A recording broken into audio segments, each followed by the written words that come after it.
Hola mis queridos amigos, aquí les traigo un nuevo video. Ahora, quiero hablar de un tema muy interesante. Diezmo y ofrendas. Hoy en día el 95.5% de las iglesias a nivel mundial piden los diezmos y las ofrendas a sus fieles como un mandamiento de Dios para los creyentes. Está el famoso Evangelio de la Prosperidad, donde se les saquea todos sus bienes a los cristianos, pero no solo allí. Nos sorprendería saber que la mayoría de iglesias llamadas de sana doctrina, están infectadas con el tema de los diezmos. Pero primero, veamos qué era el diezmo en el Antiguo Testamento. ¿Qué significa el diezmo para el pueblo de Israel? El diezmo era un requisito de la ley en la cual todos los israelitas ofrendaban al tabernáculo o templo el 10% de todo lo que ganaban y hacían crecer. Pero el diezmo tenía unos propósitos específicos. Principalmente era la manera de sustentar la tribu israelita de Leví, que no podía poseer herencias de tierras, sino que su herencia era el 10% de lo que rindiera lo producido por los cultivos y los ganados de todas las otras tribus de Israel, es decir, sus ganancias eran el 10%, pues su labor era dedicarse a administrar el tabernáculo de Jehová. El diezmo no solo era una obligación para el que lo daba, el pueblo judío, sino también para quienes tenían el deber de recibirlos y administrarlos, los ministros. Es decir que los levitas tenían también mandatos de cómo administrar los diezmos recibidos. Entre algunos de sus usos obligatorios, era el de ayudar a las viudas, huérfanos y extranjeros. Cuando hubieres acabado de diezmar todo el diezmo de tus frutos en el año tercero, el año del diezmo, darás también al levita, al extranjero, al huérfano y a la viuda. Y comerán por dentro de tus puertas, y se saciarán. Y dirás delante del Señor tu Dios: yo he sacado lo consagrado de mi casa, y también lo he dado al levita, y al extranjero, y al huérfano, y a la viuda, conforme a todos tus mandamientos que me mandaste. No he pasado de tus mandamientos, ni me he olvidado de ellos. Deuteronomio 26, 12, 13. Otro aspecto importante es que el pueblo diezmaba, y era el mismo pueblo quien se saciaba con este diezmo. Deuteronomio 14, 23. Y comerás delante de Jehová tu Dios en el lugar que él escogiere para poner allí su nombre, el diezmo de tu grano, de tu vino y de tu aceite, y las primicias de tus manadas y de tus ganados, para que aprendas a temer a Jehová tu Dios todos los días. Por supuesto, el diezmo no era en dinero, el diezmo eran frutos, ganado, vino y aceite. Nunca se diezmó en dinero. La única vez que el pueblo dio joyas, zarcillos y otras cosas de oro, fue cuando Dios mandó a Moisés a construir el tabernáculo, pero ellos lo hicieron de forma voluntaria. Esto se puede leer en Éxodo 35, 20 y 21. Básicamente esto era el diezmo para el pueblo de Israel. Un mandamiento de la ley. Hay quienes saltarán diciendo que los diezmos no son de la ley, pero eso ya lo veremos más adelante. Ahora, uno de los pasajes favoritos de los pastores para manipular a la iglesia es Malaquías 3, 8 al 10. Digo manipular, porque no se le puede llamar de otro modo. Veamos qué dice. Versículo 8, ¿robará el hombre a Dios? Pues vosotros me habéis robado. Y dijisteis, ¿en qué te hemos robado? En vuestros diezmos y ofrendas. Versículo 9, malditos sois con maldición, porque vosotros, toda la iglesia me habéis robado. Iglesia. Ah, creí ver iglesia. No, dice, la nación toda, me habéis robado. Versículo 9, traed todos los diezmos al alfolí y hay alimento en mi casa. Y probadme ahora en esto, dice Jehová de los ejércitos, si no os abriré las ventanas de los cielos, y derramaré sobre vosotros bendición hasta que sobreabunde. Como vemos, está hablando a la nación. ¿Y cuál nación? Pues la nación de Israel. Esto nada tiene que ver con la iglesia de Jesucristo. Una de las primeras cosas que se aprende en teología cristiana, es que el Antiguo Testamento, está dirigido no a la iglesia, sino al pueblo de Israel, no está dirigido a nosotros. Pero sí podemos aprender de sus enseñanzas. Los pastores usan este pasaje de dos maneras. Número 1. Le dicen a la iglesia, si no diezman están bajo maldición, si no diezman, no son bendecidos. Ahora ven por qué digo manipulación. Y se olvidan de este pasaje. Cristo nos redimió de la maldición de la ley, habiéndose hecho maldición por nosotros, porque escrito está: maldito todo el que cuelga de un madero, Gálatas 3:13. Al poner bajo maldición a la iglesia por no diezmar, están poniendo esto por encima del sacrificio de Jesús en la cruz, están diciendo que aunque Cristo nos liberó de toda maldición, la cruz no fue suficiente para liberarnos de esta, así que debemos liberarnos nosotros mismos diezmando. Número 2. Dicen que aunque la Biblia dice no tentarás al Señor tu Dios, lo podemos probar en el diezmo, es decir, si diezmamos, Dios tiene la obligación de abrirnos las ventanas de los cielos, porque le estamos probando. La mayoría de personas diezman únicamente esperando algo a cambio, esperando más de lo que diezmaron, y hacen de Dios un cajero automático. Si diezmo esto, el Señor tiene que darme doble, es la motivación, dan esperando recibir más. Alguna vez oí esta aberración en una iglesia: mi opinión personal es que el hombre no es quien para venir a probar a Dios, no tenemos la autoridad para esto. Y creo que si damos una ofrenda o algo, debe ser de corazón, y no esperando nada. Esto también lo veremos más adelante. Hay dos razones por las cuales los pastores piden diezmos. Una, quieren estafar a la iglesia, solo les importa el dinero de las ovejas, más que sus vidas espirituales. Veamos este pasaje. Hijo de hombre, profetiza contra los pastores de Israel. Profetiza, y di a los pastores: así ha dicho Jehová, el Señor. Ay de los pastores de Israel, que se apacientan a sí mismos. ¿Acaso los pastores no apacientan a los rebaños? Os alimentáis con la leche de las ovejas, os vestís con su lana y degolláis a la engordada, pero no las apacentáis. No fortalecisteis a las débiles ni curasteis a la enferma. No vendasteis la perniquebrada ni volvisteis al redil a la descarriada ni buscasteis a la perdida, sino que os habéis enseñoreado de ellas con dureza y con violencia. Ezequiel 34, 2-4. Recuerden, esto está dirigido a Israel, pero podemos aprender de sus enseñanzas, y esto es lo que pasa hoy en día: los pastores solo se cuidan a sí mismos, y usan el pasaje de Malaquías como que ellos fueran Dios, pues le dicen a la iglesia: traigan su diezmo para que haya alimento en mi casa. Jajajaja, XD, un buen chiste. Bueno. La segunda razón por la cual los pastores piden el diezmo es por ignorancia. Lo hacen porque no se sientan a escudriñar las escrituras para ver si el diezmo es bíblicamente para la iglesia o no. Creo que esta fue la razón por la cual el apóstol Pablo dijo entre los requisitos de los que deseaban obispado: que no sea un neófito, no sea que envaneciéndose caiga en la condenación del diablo. Primera de Timoteo 3:6. En otra versión dice que no tenga poco tiempo de haber creído en Jesucristo. En otras palabras, debe tener buen conocimiento de las Escrituras. Ahora, si leemos todo el Nuevo Testamento no encontraremos un solo pasaje donde diga que la iglesia debe diezmar, ni uno solo, pero aún así, las personas obstinadas se encargan de buscar estos pasajes, y quieren acomodarlos para sostener que el diezmo es para la iglesia. Veamos. Ay de ustedes, maestros de la ley y fariseos, hipócritas, que separan para Dios la 10ª parte de la menta, del anís y del comino, pero no hacen caso de las enseñanzas más importantes de la ley, que son la justicia, la misericordia y la fidelidad. Esto es lo que deben hacer, sin dejar de hacer lo otro. Mateo 23:23. Este pasaje es muy usado para asegurar que Jesús dijo que el diezmo no debería descuidarse, pero analicemos, ¿a quién se está dirigiendo el Señor? Sí, a los fariseos, y maestros de la ley, personas israelitas, no a su iglesia, que por cierto, aún no había sido constituida. Otro de los pasajes usados está en Mateo 22:15-22. Jesús se enfrenta a una pregunta engañosa de los fariseos respecto al pago de impuestos por los discípulos. Él responde diciéndoles que dar al César lo que es del César y dar a Dios lo que es de Dios.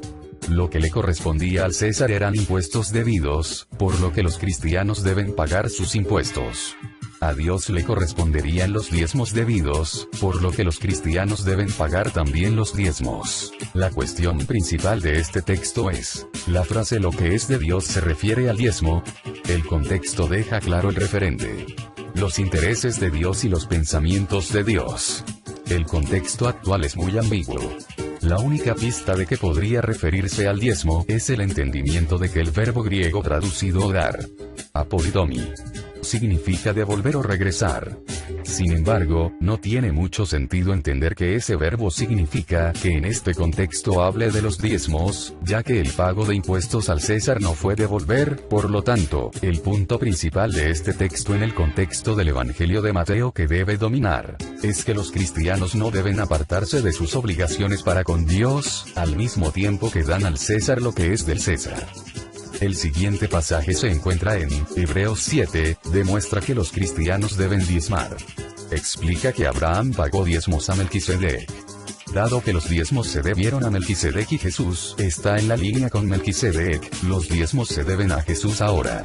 El versículo 8 declara explícitamente esto diciendo que los mortales previamente recibieron diezmos, pero ahora aquí, ciertamente hombres mortales reciben el diezmo, pero allí, los recibe uno de quien se da testimonio de que vive. También, mientras que Melquisedec es una imagen de Cristo, Abraham es una imagen de los cristianos de hoy que deben pagar sus diezmos a Cristo. Es importante tener en cuenta el argumento literario de Hebreos en su conjunto, y este pasaje en particular. Toda la carta a los hebreos está, básicamente, argumentando que el sacrificio de Jesús es superior a los sacrificios del antiguo pacto, por lo tanto, se alentó a los judíos a no dar marcha atrás a sus antiguas formas. El autor pasa a través de muchos pasos para demostrar la superioridad del sacrificio de Jesús. Él demuestra superioridad sobre los ángeles y la superioridad del sumo sacerdocio de Jesús al sacerdocio de Aarón. Luego, el autor demuestra que el sacerdocio de Melquisedec era superior al sacerdocio levítico.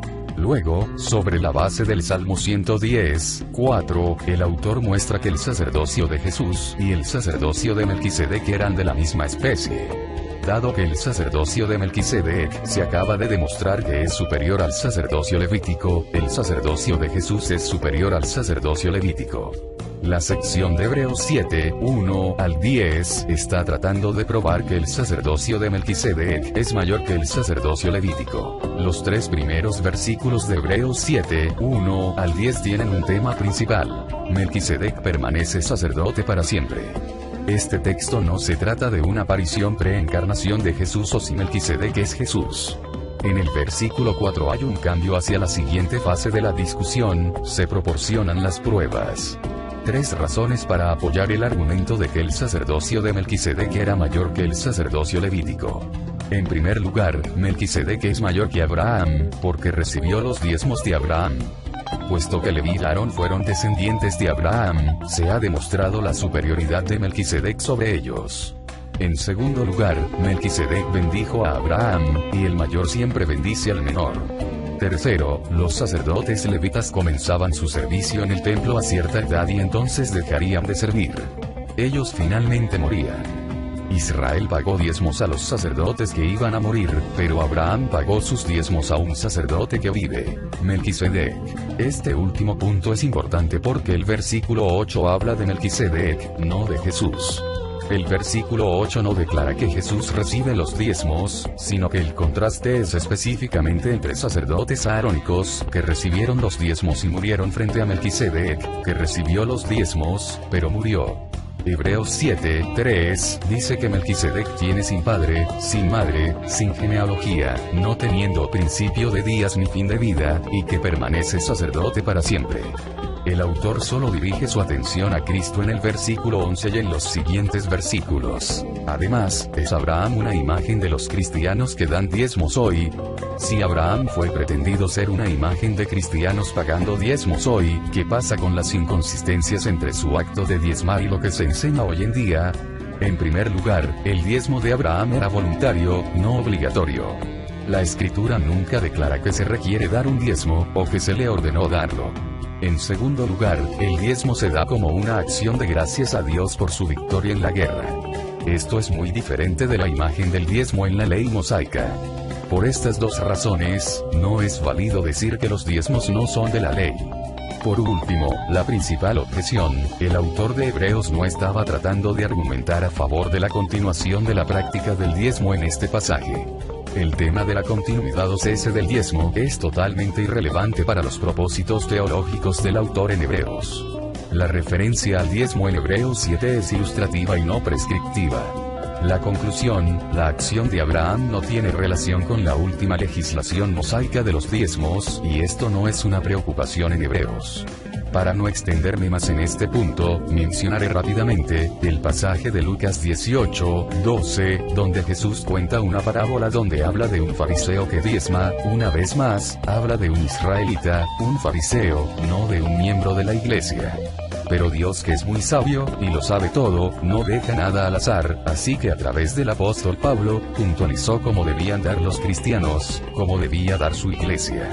Segunda de Corintios 9:6, pero esto digo, el que siembra escasamente, también segará escasamente.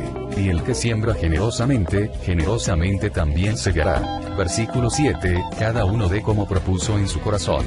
No con tristeza, ni por necesidad, porque Dios ama al dador alegre. Y poderoso es Dios para hacer que abunde en vosotros toda gracia, a fin de que, teniendo siempre todas las cosas todo lo suficiente, abundéis para toda buena obra.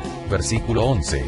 Para que estéis enriquecidos en todo para toda liberalidad, la cual produce por medio de nosotros acción de gracias a Dios. Versículo 12, porque la administración de este servicio no solamente suple lo que a los santos falta, sino que también abunda en muchas acciones de gracias a Dios. En otra versión dice, nadie dé por tristeza ni por obligación, cuando damos el diezmo, porque el pastor nos dice que si no lo damos estamos bajo maldición. Estamos dando con tristeza, cuando los pastores nos exigen nuestro diezmo con las manipulaciones antes mencionadas. Estamos dando por obligación, cuando nos dicen que si damos, recibiremos más. Estamos dando por necesidad. Es cierto, aquí dice el que siembra escasamente recibirá escasamente y el que siembra generosamente recibirá, pero nuestra motivación no debe ser el recibir. Dios es soberano, y el dueño del oro y de la plata, y prometió suplir nuestras necesidades, así que Él sabrá cuándo debemos recoger lo que hemos dado de corazón.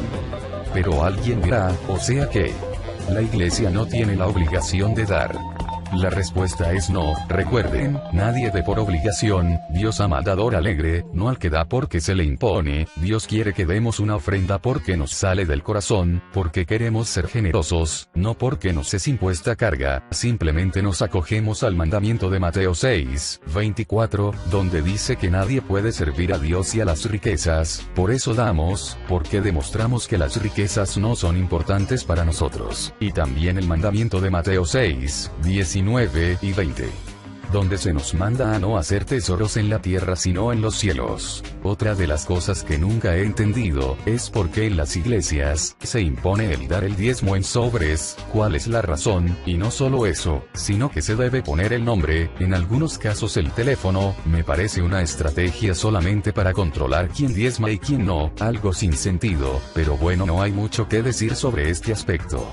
Sé que no faltará quien pregunte, o sea que está mal, dar el diezmo en la iglesia. Hombre, no, mi opinión personal es que, así como dijo Pablo, cada uno de como propuso en su corazón es lo que debemos hacer. Si alguien decide dar a Dios el 10% de su sueldo, que lo dé, pero de corazón, no porque le sea impuesto, o queriendo escapar de una maldición inexistente, o esperando recibir más. Lo que sí considero sin sentido es los famosos sobres ya mencionados. Otro puede proponerse dar el 20%, otro el 30%, o alguien dirá, bueno, yo daré tanto de mi sueldo, e incluso otros más, no darán nada, porque no tienen, o no le alcanza, o qué sé yo. El punto está en dar lo que nos salga de corazón, y no lo que nos obliguen a dar. Alguna vez escuché a uno de estos soñadores muy famosos de la época, que aseguran haber visitado el cielo y el infierno. Esta persona aseguraba que vio a cristianos en el infierno por no haber diezmado. Sí, como oyeron, cristianos en el infierno por no haber diezmado. Esto es totalmente antibíblico. En tal caso la salvación ya no sería por gracia, por la sangre de Cristo, sino que sería por obras. Prácticamente estaríamos comprando la salvación con nuestros diezmos, y ya sabemos que nada puede pagar el sacrificio de Cristo en la cruz por nosotros. Ni todo el oro del mundo alcanzaría para esto. Por otro lado, quiero creer que un pequeño porcentaje de pastores que quizás piden los diezmos por ignorancia y sin el propósito de enriquecerse, los usan de una manera correcta, ayudan a las personas más necesitadas. Quiero creer que todavía existan ese tipo de pastores, pocos, pero deben existir, ya que lo cierto es que la mayoría en la actualidad ven en el pastorado una verdadera mina de oro, y se escudan en 1 Corintios 9:14, así también ordenó el Señor que los que proclaman el Evangelio, vivan del Evangelio. Los más descarados, usan el Evangelio para enriquecerse, para llevar una vida de alto nivel, otros más, usan esto de excusa para no trabajar. Es cierto, el trabajo de pastorado no es nada fácil, pero se olvidan de Efesios 4:11. Y él mismo constituyó a unos, apóstoles, a otros, profetas, a otros, evangelistas, a otros, pastores y maestros. ¿A quién se refiere? ¿Quién es el que constituye? Pueden leer el texto y verán que se refiere a Jesucristo. Es Él quien constituye a los pastores, quien los llama, pero hoy en día, se constituyen a sí mismos pastores. Hoy no esperan el llamado de Dios, se llaman a sí mismos con tal de entrar en un negocio rentable, y sin necesidad de trabajar, pues Pablo ordenó esto. En 2 de Tesalonicenses 3:10, porque aun cuando estábamos con vosotros os ordenábamos esto: si alguno no quiere trabajar, que tampoco coma. Me atrevería a decir que Pablo trabajó mucho más de lo que cualquier pastor en estos tiempos, vivió muchas persecuciones y demás, y aún así, trabajaba por su comida. Bien profetizó Judas, al decir en el versículo 11 de su carta: ay de ellos, porque han seguido el camino de Caín, y por lucro se lanzaron al error de Balaam, y perecieron en la rebelión de Coré. Hoy todo es lucro, todo es dinero, no se conforman con los diezmos, pero bueno, eso es tema aparte. Para ir terminando, veamos estos pasajes. Salmo 101:6. Mis ojos estarán sobre los fieles de la tierra, para que moren conmigo. El que anda en camino de integridad me servirá. Y 2 de Timoteo 2:21. Por tanto, si alguno se limpia de estas cosas, será un vaso para honra, santificado, útil para el Señor, preparado para toda buena obra. ¿Y qué tienen que ver estos dos pasajes? Pues en el Salmo que leímos, ¿quién dice que servirá al Señor? El que anda en camino de integridad, o de perfección, dice en otra versión. En 2 de Timoteo dice que el que se limpie de estas cosas será útil al Señor. ¿Y de qué cosas habla? Pues si leemos los versículos anteriores, dice que quien se aparte de iniquidad. Pero es increíble que hoy en algunas iglesias, se les dice también a los creyentes que para poder servir al Señor, deben ser fieles diezmadores. Si no lo hacen así, no son aptos para servir. Bueno, ahora sí. El último punto que quiero tocar rápidamente, es el tema de las misiones, y la obra de Dios.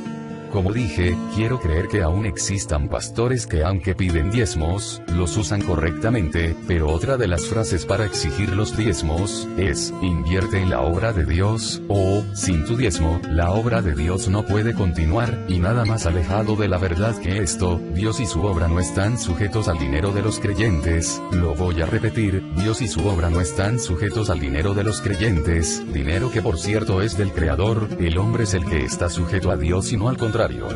Leamos el siguiente pasaje. Entonces salió toda la congregación de los hijos de Israel de delante de Moisés, todo aquel a quien su corazón impulsó, y todo aquel a quien su espíritu le dio voluntad, trajo una ofrenda a Jehová para la obra del tabernáculo de reunión, para toda su obra y para las sagradas vestiduras. Vinieron tanto hombres como mujeres, todos de corazón generoso, y trajeron cadenas, zarcillos, anillos, brazaletes y toda clase de joyas de oro. Todos presentaban una ofrenda de oro a Jehová. Éxodo 35:20-22. ¿Creen que Dios necesita que los pastores exijan el diezmo para continuar con su obra? Claro que no. Así como Dios puso corazones generosos e impulsó el espíritu de los israelitas para ofrendar para construir el tabernáculo, ¿no puede hacer lo mismo en estos tiempos? ¿Acaso no puede Dios tomar hombres y mujeres, poner en ellos corazones generosos e impulsar sus espíritus a ofrendar para continuar con su obra? Claro que lo puede hacer, y lo hará cuando lo desee, porque Él es Dios, y nosotros no, Él es todopoderoso, y nosotros no, Él es el Padre y dueño de todo, nosotros solo somos hombres y mujeres mortales, sujetos a su voluntad. Bueno, hasta aquí el video, espero haber abarcado todos los puntos acerca de este tema, pero si se me escapó alguno, no duden en hacérmelo saber, y por favor compártanlo para que más personas conozcan la verdad, solo les tomará unos segundos, Dios los bendiga, y hasta la próxima.